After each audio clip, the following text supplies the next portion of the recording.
नमस्कार शेतकरी मित्रांनो, आपण शेतकऱ्यासाठी नवीन एक जुगाड घेऊन आले. ज्या शेतकऱ्यांनी टरबूज या पिकाची लागवड केलेली आहे, तर त्यांच्या टरबुजामध्ये जर मधमाशी येत नसेल तर आपण एक काम करू शकता. आपल्या शेताच्या आजूबाजूला कुठे जर मोहूळ म्हणजे मधुमक्खीचा छत्ता जर असेल, ते आपण रात्रीच्या पकडू शकतो. त्याला ते पकडून तोडून आणून आपल्याला आपल्या प्लॉटमध्ये असं ठेवायचं आहे. त्यासाठी आपल्याला त्या छत्त्यासाठी आपल्याला सावली करायची आहे, त्याच्या साईडला पाणी ठेवायचं आणि समजा तुम्ही लाकडं रोवून पण त्या मुळाला त्या लाकडावर ठेवू शकता.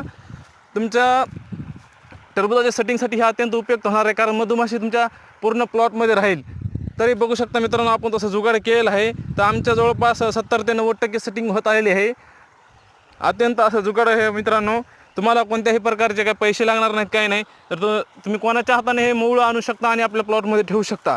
तर बघू शकता आपण कशा प्रकारे त्याला सावली केलेली आहे. तर आपण असे 4 एकराचा प्लॉट आहे. आपण 4 एकरमध्ये 4 मोळं ठेवलेले आहेत. तर आतापर्यंत बघा खूप नंबर एक सेटिंग झालेली आहे. सगळ्या स्वस्तात मस्त हे जुगाड आहे. तुम्हाला कुठेही मधुमाशांची पेटी विकत आणायची गरज नाही. तर कसं वाटलं शेतकरी मित्रांनो जुगाड हे?